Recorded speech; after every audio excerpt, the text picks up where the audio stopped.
Before Shedeur Sanders even took a snap in the NFL, he had already done something that left the league's old guard rattled. He made himself a multi-millionaire on his own terms. No rookie contract. No league endorsement package.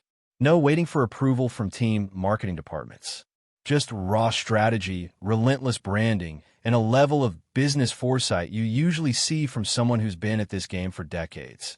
If you're into the real story and all the messy twists they don't show on highlight reels, go ahead and subscribe. And if you're sticking around to see how this Browns QB chaos plays out, you should definitely be subscribed. Not a fifth-round rookie fresh out of college. By the time he stepped off the draft stage, Sanders had already built an empire worth over $6 million in nil deals and lined up a $250 million merchandise launch that moved like wildfire. In a sport where rookies are usually told to earn it before they get the big opportunities, Shedeur decided to rewrite the script entirely. He didn't just join the NFL, he made the NFL join his world. And if you think that's an exaggeration, just look at the receipts.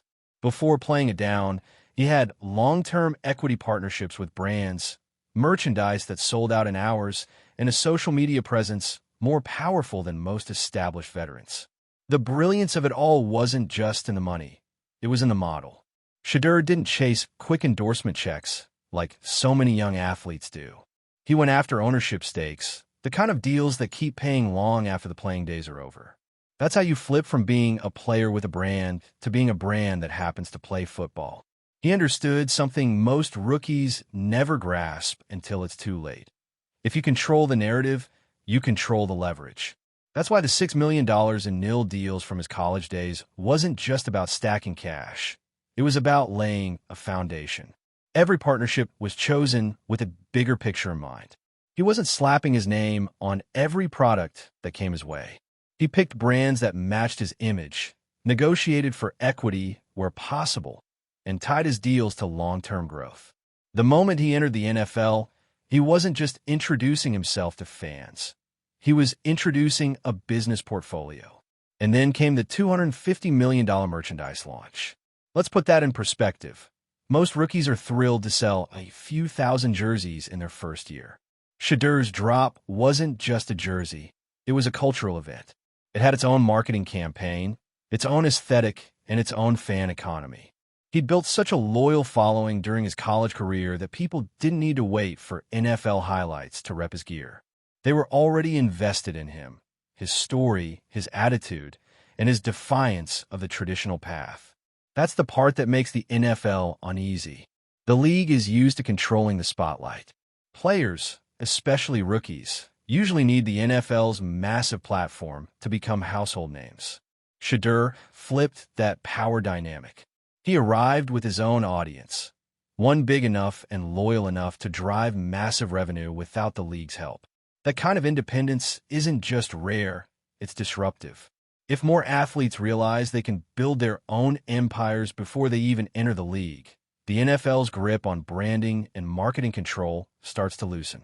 And it's not just about the money. Shedeur's approach speaks to a deeper cultural shift in sports. For years, athletes were expected to keep their heads down, focus on the game, and let the business people handle the business. But in the digital age, athletes are the business. They're media companies, content creators, and CEOs of their own brands. Shedeur understood this before most, and he acted on it. He didn't wait for a highlight reel to go viral. He built a content machine that made him impossible to ignore, both on and off the field. His strategy wasn't just about showing up on social media. It was about controlling the entire production. He had his own media team, his own photographers, his own editors, people who made sure his narrative stayed sharp and consistent. That means every piece of content, from workout clips to behind-the-scenes moments, reinforced the brand he was building. By the time the NFL came calling, Shedeur's image wasn't something they could mold. It was already a finished product. And the fan loyalty he cultivated, it wasn't an accident. Shedeur didn't just market himself as an athlete. He marketed himself as a representation of something bigger. For some, he's the embodiment of self-determination.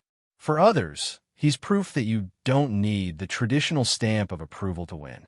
He leaned into identity, representation, and individuality, building a community of supporters who feel like they're part of his journey, not just spectators of it. That loyalty is what made his merchandise launch explode. Fans weren't just buying gear, they were buying into a movement. And movements are far more valuable than moments. An NFL player can have a big game and sell a spike in jerseys, but when you've built a movement, you sell every time you drop something, no matter what's happening on the field. That's the kind of brand resilience most athletes never achieve, because they tie their marketability entirely to performance. Shedeur made himself performance-proof. His contracts reflect that mindset too.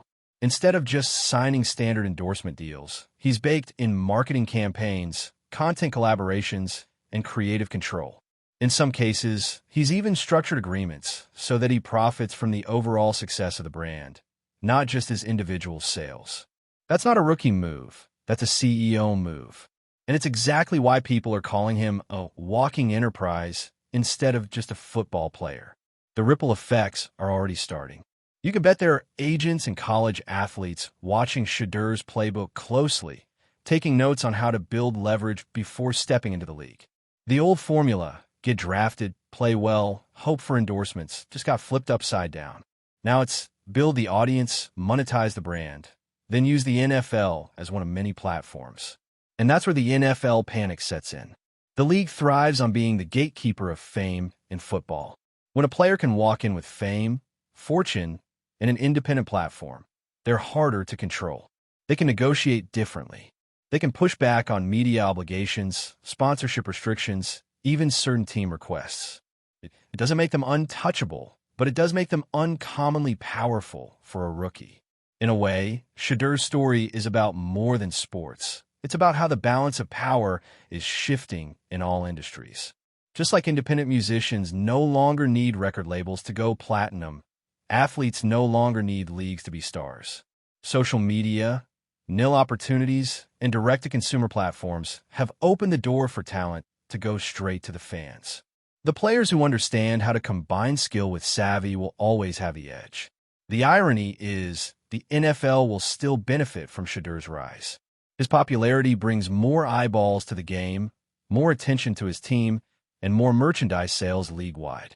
But they don't own him in the way they're used to owning rookie narratives. He's not their creation, he's their collaborator. And that distinction changes everything. For Shedeur, the real challenge will be maintaining that control as his NFL career unfolds. The spotlight gets hotter, the demands get heavier, and the business gets more complex. But if his track record is any indication, he's already thinking 5 steps ahead. He's not just planning for his rookie year.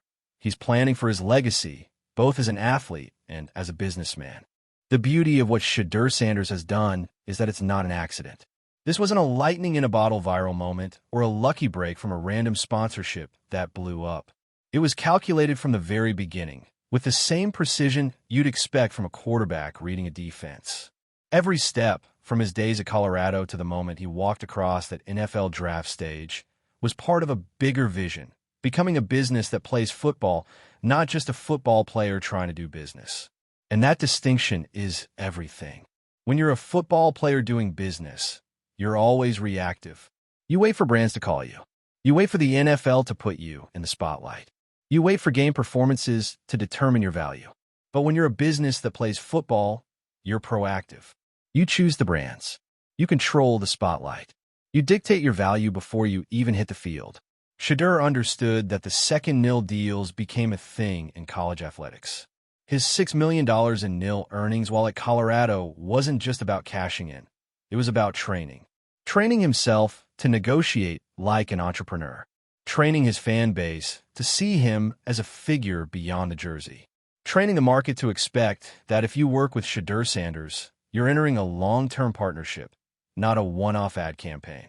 By the time he stepped into the NFL, he'd already built the habits, systems, and relationships that most players don't figure out until they're deep into their careers, if at all.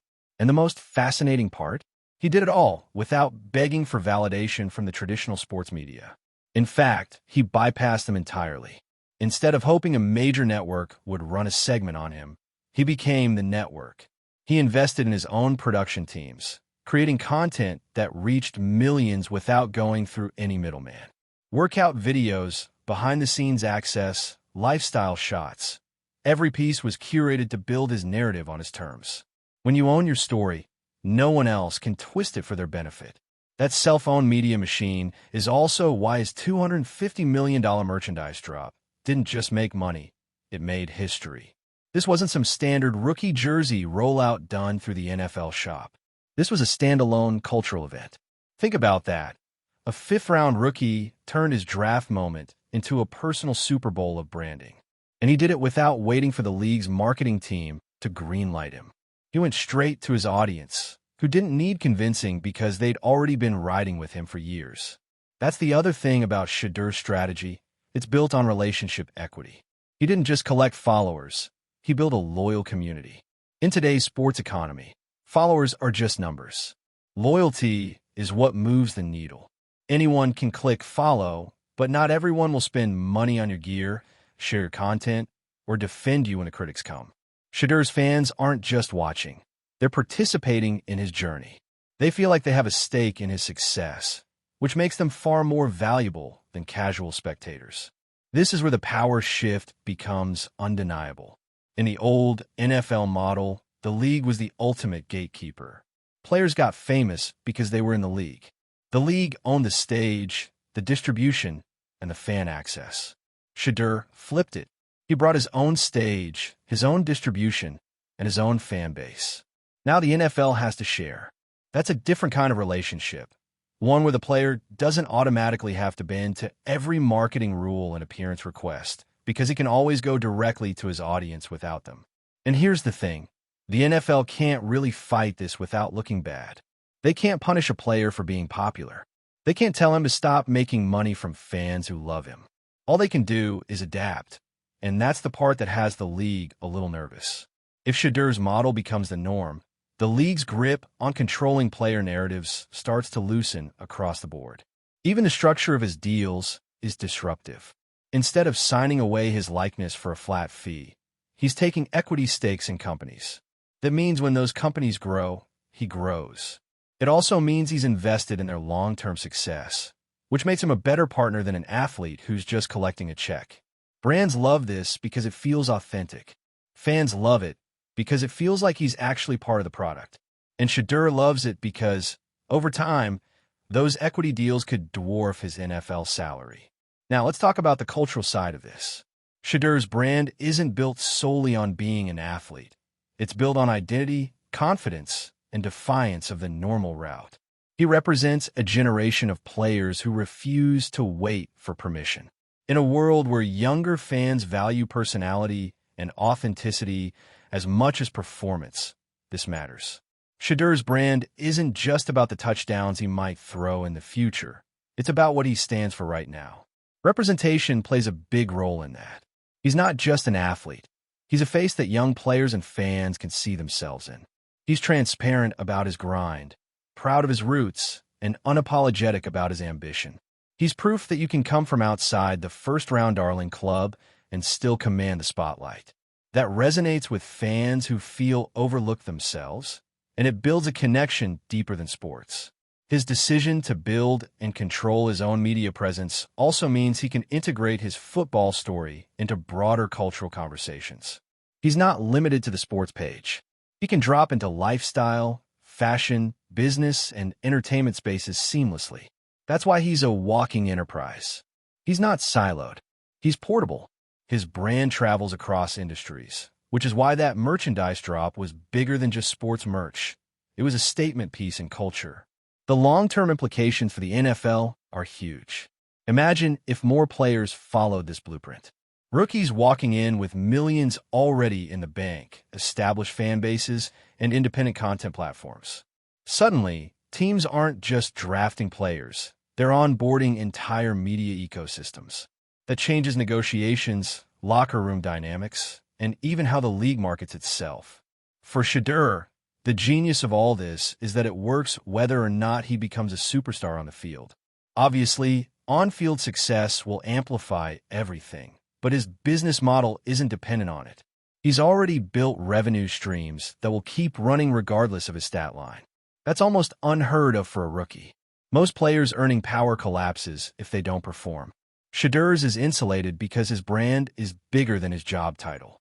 That doesn't mean he's not committed to football. By all accounts, he's as driven on the field as he is off it. But it does mean he's playing a different game entirely. The NFL is just one part of his career, not the whole thing. That's a mindset shift that could inspire an entire wave of young athletes to think differently about their futures. If the old playbook for a rookie was prove yourself, get a second contract, then cash in, Shedeur's playbook is cash in, prove yourself, and keep cashing in. And when you think about it, that's actually the smarter order. Why wait to build wealth until after you've survived the most physically dangerous years of your career? Why let other people own your story when you can own it from day one? What Shedeur Sanders has built isn't just rare. It's a fundamental rejection of the dependency model professional sports have thrived on for decades. For as long as the NFL has existed, the unwritten rule has been simple. The league gives you the stage, and you use that stage to make your career. The stadium, the TV contracts, the official merchandise, they've all been controlled top to bottom by the Shield.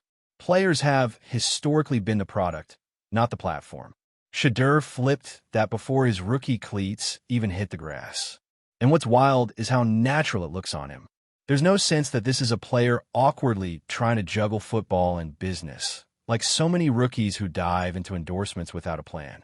Shedeur's setup is seamless because he didn't build it overnight. This empire has been years in the making, piece by piece, while he was still perfecting his craft on the field. His NIL deals in college weren't just about slapping his face on a poster. They were about practicing ownership. His content creation wasn't just a side hustle. It was a test run for running his own media company. By the time draft day came, Shedeur wasn't entering a new world. He was expanding the one he already controlled. It's why that $250 million merchandise launch didn't feel like some gimmicky rookie stunt. It felt like the next logical chapter. Fans weren't buying because of a highlight reel. They were buying because they'd been following a story. They'd seen the grind, they'd bought into the personality, and they wanted to wear a piece of it. The merchandise itself was the perfect example of his approach. This wasn't just standard issue sports gear. The designs, the drop timing, the way it was marketed, every detail screamed intention. He understood that in the age of social media, a product has to be more than functional. It has to be a statement. Wearing Shedeur's merch wasn't just about supporting a player. It was about signaling you were part of something that challenged the old rules. And that's why the NFL is quietly uneasy about what he represents. In their world, rookies aren't supposed to have bargaining power outside of draft position. But Shedeur's power doesn't come from where he was picked. It comes from the audience he built and the control he has over it. A fifth-round pick with this level of cultural and commercial influence breaks the hierarchy. Normally, the league can afford to ignore or bury a player drafted that late if they don't immediately produce on the field. But with Shedeur, they can't ignore him because his reach goes far beyond the game itself. Think about the traditional pipeline. A rookie waits for the league and their team to feature them in promos, jersey campaigns, and press spots. Shedeur just bypassed all of that. His own channels reach more people than some teams' official accounts. That's not a knock on those franchises. It's just the reality of the modern attention economy. And the NFL, for all its billion-dollar power, can't fully control that space when a player has built their own ecosystem. The other thing that has executives whispering is the way he's structuring his partnerships. The NFL's commercial model depends on licensing deals and centralized sponsorships. Players get paid for appearances and commercials, but the league retains the lion's share of the long-term value. Shedeur's approach is the opposite. He's the one holding equity, dictating creative control, and deciding which brands align with his image. That doesn't just make him richer, it makes him harder to exploit. And that's where his approach starts to look less like an athlete's and more like a founder's. Founders don't just think about immediate profits, they think about scaling. Shedeur's scaling his personal brand like a tech company. Every deal he takes now sets up another revenue stream for later. Every content drop grows his audience and, in turn, his leverage. This isn't just income, it's infrastructure. One of the most underrated parts of his rise is how he's insulated himself from the volatility of sports careers. NFL success is fragile. Injuries happen. Coaching changes happen.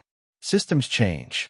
Players who are the face of a franchise one year can be trade bait the next. Shedeur knows that. That's why his brand isn't purely performance-dependent. He's built his platform on identity, storytelling, and cultural relevance, things that can outlive a stat sheet. That doesn't mean he's treating football like a side gig. On the contrary, the better he plays, the stronger his business becomes. But he's smart enough to make sure the business doesn't crumble if the game throws him a curveball. That's a level of risk management most players don't even think about until they're on the wrong side of their career arc. It's also why the loyalty he's cultivated among his fans is so important. You can't fake that kind of connection. A lot of athletes try to build a brand by posting glossy content and perfectly scripted captions. Shedeur's content feels like an actual conversation. It's polished, yes, but it's personal. He talks to his audience like they're part of his team, not just consumers. That's why they show up in droves when he launches something new. Even more telling is the way his brand extends beyond football culture. His name resonates in fashion circles, in sneaker culture, in the business community. He's not limited to sports podcasts. He's appearing on entrepreneur panels, lifestyle interviews, and in spaces where most rookies wouldn't even be invited. That crossover reach is a nightmare for the NFL's old marketing playbook, because it means they're no longer the only gate to mass exposure.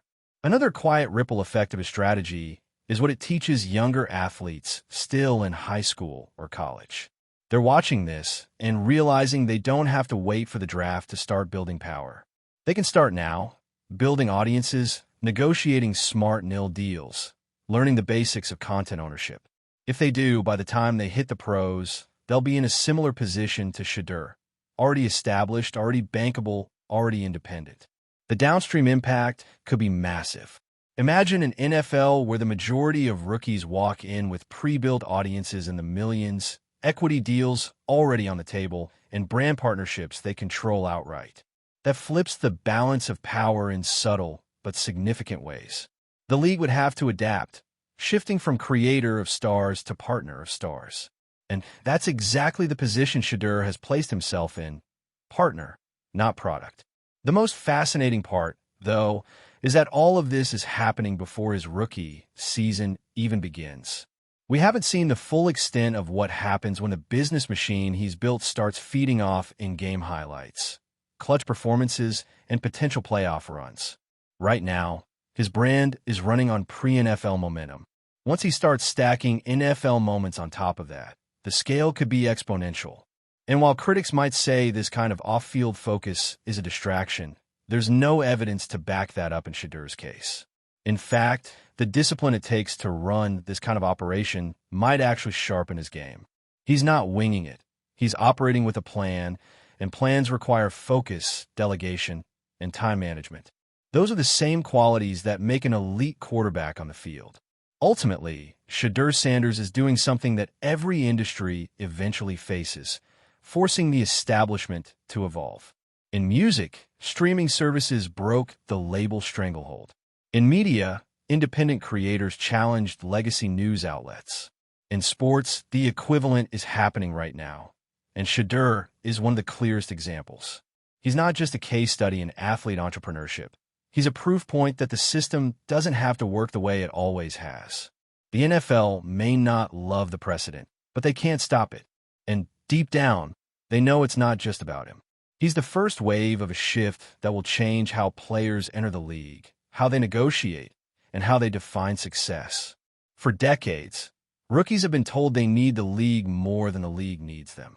Shedeur Sanders is living proof that, in the modern era, that's no longer a universal truth.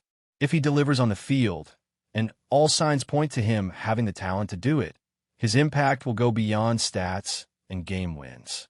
He'll be remembered as the player who walked into the NFL as a fully formed brand, changed the rules for athlete business, and never looked back. And when future rookies start arriving with similar setups, they'll have one name to thank for showing them it was possible.